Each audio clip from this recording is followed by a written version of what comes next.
Hey everyone, welcome to Crafting Canvas. We have another quilling video for you. If you're watching this, then most likely you purchased our kit that is in the Make It store for $12. Very reasonably priced. I'm going to show you what you get in that kit as well as how to put it together. Step one is to show you what's in the kit. So what we're making is this little card right here. Is blank on the inside. You can fill it in with what you want. And we're making the hammer. It says thanks for nailing this dad thing. So obviously this is for Father's Day. This is a smaller card. It's 3.5 by I think 2.5, so you know. And there'll be enough in the kit for you to make 2 of these. And we're gonna quill it. See how it's 3D? We're gonna quill it. So in the quilling kit, what you would get is you need 4 pieces of one color and 3 pieces of another color. And you will get 2 sets of those. So I'm doing it so you get 2 sets of, you get brown with a lighter color to be the silver, and then you're also going to get blue with a darker color to be the silver. Okay, so you get 2 separate sets in the kit. Then you get 2 of these smaller cards and envelopes, blank smaller cards and envelopes to go with them. And then you'll get this piece of paper that has the saying in different sizes. So you can choose which size you like best and just cut it out to the way that you need it and glue it on. And then you'll have a completed card for Father's Day. Okay, so to get down to what we're doing, we're going to go through the steps to actually make the card. Okay, so you've seen what's in the kit, and we are now going to make the card. So if you were coming into Crafting Canvas to make this card, then I would have some cool snazzy tools for you to use so that you can get all of your coils to be the same size, and then you could glue them with the little glue bottles. We do sell these for $3.50 each if you get into this and want to buy your own. Okay, so what these, you see how these 3 circles are the same size, or these 4 circles are the same size? You just roll them and put them in there. But since you're at home and you probably don't have this, I'm going to show you how to do it with tools that you would have around the house. That's why you see all these things here. Okay, so 3 different ways. So the first way is if you use this quilling tool, there is a slit in it. What you do is you find that slit with the paper and you twirl. So you would put that in, slide it all the way down to the end, and then just turn it towards you. And you keep turning it, making sure the paper goes on top of itself. Now, I've been doing this for quite a while, so I can go faster by putting my thumb there and my finger, and I'm not putting any pressure on it. I'm just twirling that. So you see it makes a little coil. Now, if we were here, I would take out my coil board sizer and put this in one of the little holes and let it unwind. But we're not. So you're at home, you want to get a quarter. Now, on the quarter, you see the phrasing at the top, it says United States of America. You center your, for this project, you're going to center your coil. See how I kept my finger on it so it doesn't unwind? I'm going to put my other hand here so it doesn't get crazy on me, and I'm going to release it just gently with my fingers are coming slowly apart. And I'm going to keep releasing it until I'm right inside of those words I just told you about. That's about the size you need. Now, it doesn't have to be perfectly scientific. It's okay if they're millimeters off. That's not going to throw off the whole card. Put a little tab of glue right there. Of course, there we go. And push it down. And then some glue is going to come out, and I just roll it around the edge right there so that that stays down. And then we're done with that coil. Okay, now you don't have this quilling tool at home most likely, so you can use other things at home to roll it. So I'm going to show you with this silver one. This is the silver grayish piece of quilling paper. First thing you must have at home is some pencils or pens that are round. So we're going to use one of those. Do the same thing, wrap the paper around with your finger, and then just wrap it on top of itself, and keep going. And eventually what you can do is pull that pencil out of there, and then just do it with your fingers. Now you see the big hole that's in the center, right there. So you can get that hole to be smaller by getting some paper into the roll and then squeezing this and pulling. And that little hole will shrink. So I'm really using the very tips of my fingers and my fingernails to do that, to get that hole to shrink. And then you have to wind all that back up. Okay, now it just released, that's okay. I'll just pull it tight and do it again. Okay, but we really don't want that large of a hole in there, so if you have something round that's smaller at the house, you should use that. So I have this little skewer here. You might have chopsticks or a skewer that's round, so that would be much better. So I'm going to put that and wind it around that, and you'll see a distinct difference in the hole in the center. So now you see how much smaller that hole in the center is. So that would be better. So I'm going to finish winding this up. So it's going to take a minute because I don't have the tool to do it with. So I just keep rolling it, rolling it, rolling it in my fingers. Rolling it, rolling it, rolling it, almost to the end. Keep rolling. There we go. Okay, and then I'm going to put it back on the quarter and slowly let it release. Now, how much pressure you put on this when you're rolling it determines how quickly it's going to release here. So if I put it on here and then I'm going to take my fingers away and just keep them close by so I can stop it from going too far. This one's doing perfect. See that? It was perfect. And then, so that's about what size you want it to be. Now sometimes if you tap them, they'll unroll a little bit more. If you've wound it too tight, what you can do is unwind it and then rewind it and not use as much pressure, and it will still be fine. Okay, so we're going to glue that down.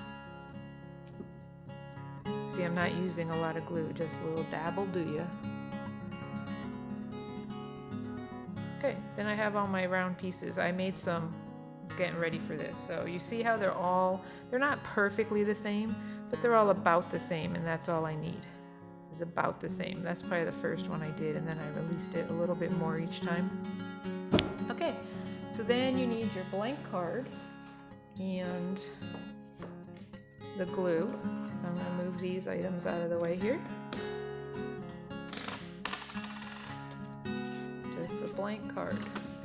Okay, to get the shape of the hammer, so you see how that's a quadrilateral? Yes, math lessons are free when you're at Crafting Canvas.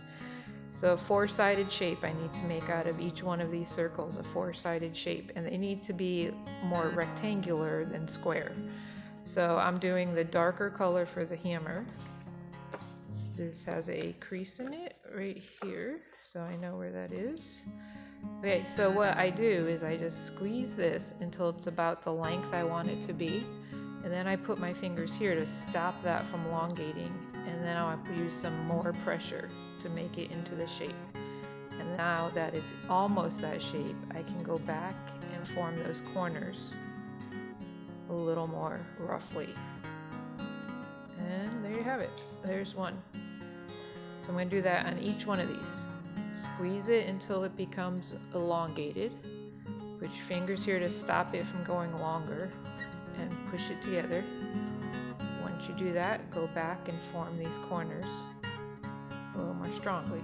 There's the second one. So they're not identical, and it's great that they're not identical. That's what's going to give it its hammer-like shape. Okay, so doing that again. Elongate, put your fingers, squeeze together, make the corners, and see how it looks. Okay, one more time for the handle of the hammer.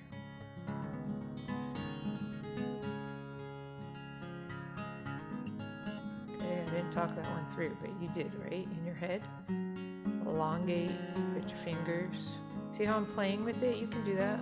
Just make those corners sharper. Alright, so there's the handle. Now the hammer itself, we're going to do the same exact thing for the center one that we did here. And when we put it down, we're going to put it sideways. So let's get that one done. So we squeeze it, put your fingers, stop that lengthening. Oops. Whoa, okay, so you just got to work with it there. Push it back in. Okay, and I'm getting those corners.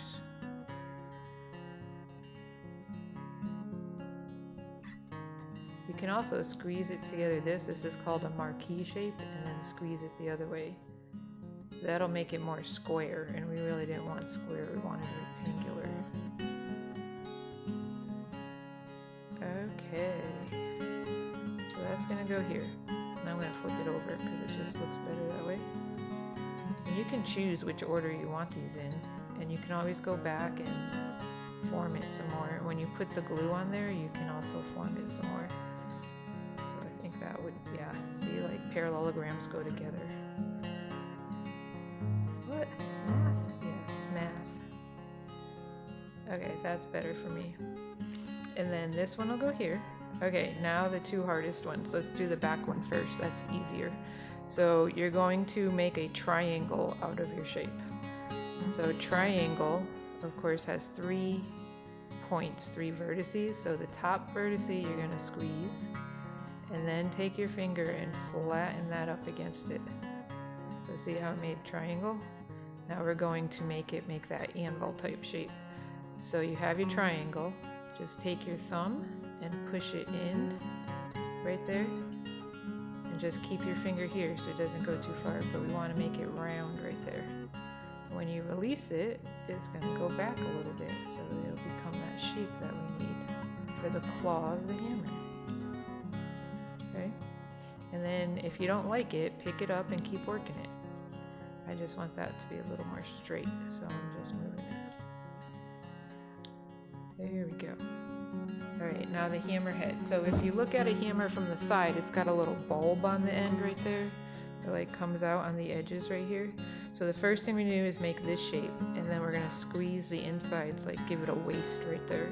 So this is the same, elongate and stop. The other end, make the corners.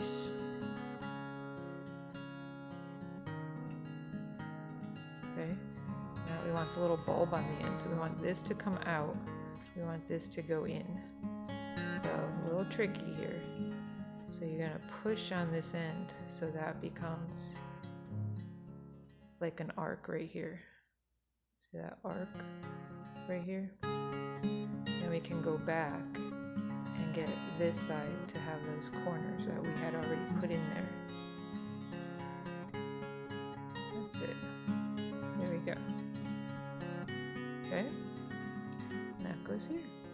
Ta-da! It's a hammer. Those are pretty close.